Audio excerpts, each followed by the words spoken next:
सिद्धारमैया अब कर्नाटक के नए मुख्यमंत्री होंगे, इस बात का आधिकारिक ऐलान कांग्रेस की तरफ से हो गया है। और डीके शिवकुमार जो हैं वो कांग्रेस की तरफ से डिप्टी सीएम होंगे। साथ ही जोर देकर यह भी बताया गया कि इकलौते डिप्टी सीएम होंगे, क्योंकि शुरुआत में चर्चा चल रही थी 2-3 शायद डिप्टी सीएम बना दिए जाएं, लेकिन बाद में जो ऐलान हुआ है उसके मुताबिक कर्नाटक के डिप्टी सीएम डीके शिवकुमार और एक ही डिप्टी सीएम होगा। इस बात पर अतिरिक्त जोर देकर कांग्रेस की तरफ से यह बात बताई गई। इसके साथ ही कर्नाटक कांग्रेस के अध्यक्ष भी डीके शिवकुमार जो हैं वो बने रहेंगे और सिद्धारमैया जो हैं वो अब कर्नाटक के नए मुख्यमंत्री होंगे। इस बात का औपचारिक ऐलान जो है वो कांग्रेस की तरफ से कर दिया गया है। कई फैक्टर्स रहे जिसमें विधायकों का समर्थन सबसे महत्वपूर्ण फैक्टर था। कहा जा रहा था तकरीबन 80 से 90 विधायक ऐसे हैं जो सिद्धारमैया के पक्ष में थे और चाहते थे कि वो मुख्यमंत्री बने। दूसरा, क्योंकि बीते 40-45 सालों में सिद्धारमैया इकलौते व्यक्ति हैं जिन्होंने 5 साल तक सरकार चलाई थी, तो ऐसे में सरकार चलाना, सबको साथ लेकर चलना, ये भी उनके पक्ष में जाता हुआ नजर आया। तीसरा, छवि का बेदाग होना, क्योंकि डीके शिवकुमार पर कई तरह के आरोप भी हैं। बीच में कुछ महीने वो ईडी और सीबीआई की जांच में फंसे थे। ऐसे में करप्शन फ्री गवर्नमेंट के बीच में यहां पर उनका नाम निकल कर आना, यह भी एक महत्वपूर्ण फैक्टर रहा। लेकिन मौसमी मेरे सहयोगी हमारे साथ इस खबर पर ज्यादा बातचीत के लिए जुड़ रही हैं। मौसमी, एक्सपीरियंस को तरजीह दे दी गई है, जिस बात को लेकर आप लोग लगातार ब्रेकिंग न्यूज चलवा रहे थे, खबर बता रहे थे, उस बात पर आधिकारिक पुष्टि हो गई है। अब आसान शब्दों में जरा बताइए कि वो कौन सी 2-3 बड़ी बातें थी जो सिद्धारमैया के फेवर में इतना गई कि पहले दिन से लेकर आज तक कोई उन पर समझौता नहीं हुआ। उनसे भी हम बात करने की कोशिश करेंगे। यहाँ पे देखिए, जरूरी ये है समझना कि जिस तरह से बोला गया कि दोनों लोग बराबर जो है काबिल थे सीएम बनने की, लेकिन एक नाम पर फाइनल होना था। कौन सा एक नाम जो इसमें रायशुमारी की गई और जो ज्यादा जिसके नाम पर ज्यादा मुहर लगी उसको चुना गया। तो कुल मिला के यहाँ पे managed to convince DK Shivkumar to agree to your formula of deputy.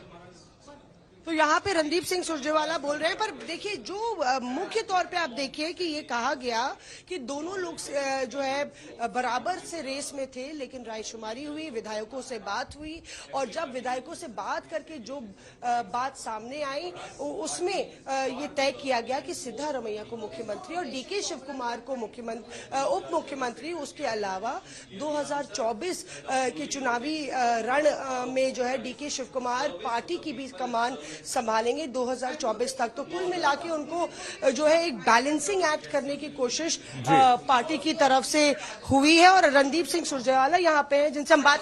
Surjewala जी, आपने यहाँ पर सवाल है, आप डीसीएम ने एक ही डीसीएम ने बोला, हम लोग वेट कर रहे हैं और इस बार minority. I will request Public TV. Public TV is interested in future of Kannadigas, not individuals. We expect Public TV to serve. We expect Public TV to serve the caste agenda, but agenda of only people of Karnataka. Every Kannadiga is a Lingayat, scheduled caste, minority, Vokaliga, backward. We are all one. Let's not divide us on basis of caste. Randeep के साथ जुड़े हैं sir. Randeep जी, आप हटा लीजिए, boss, हो गया आपका ना, ये कोई तरीका नहीं है। You have to respect that. आप लोग हो गया बॉस।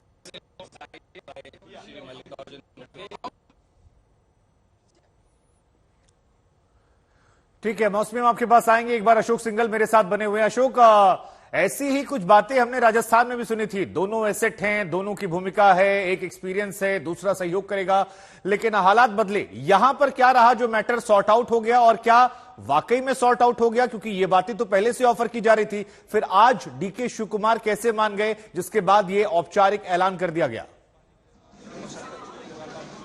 देखिए, पिछले कई दिनों से ये एक्सरसाइज की जा रही थी, तमाम बड़े नेताओं के द्वारा दोनों नेताओं से बातचीत की गई थी। मल्लिकार्जुन खड़गे, राहुल गांधी, तमाम लोग, वेणुगोपाल लगे हुए थे इसी एक्सरसाइज में कि वे डीके शिवकुमार भी सरकार में शामिल होगा। हालांकि उनके भाई की तरफ से भी या उनकी तरफ से पोजीशनिंग की जा रही थी कि मुख्यमंत्री पद के वो दावेदार है, जिस दिन से उन्होंने मेहनत की लेकिन पार्टी आलाकमान ने स्टेट प्रेसिडेंट उनको बनाए रखा है और डिप्टी सीएम के अलावा पोर्टफोलियोज जो उनकी पसंद के पोर्टफोलियोज होंगे वो उनको दिए जाएंगे, उनके नजदीकी लोगों को भी अकोमोडेट किया जाएगा।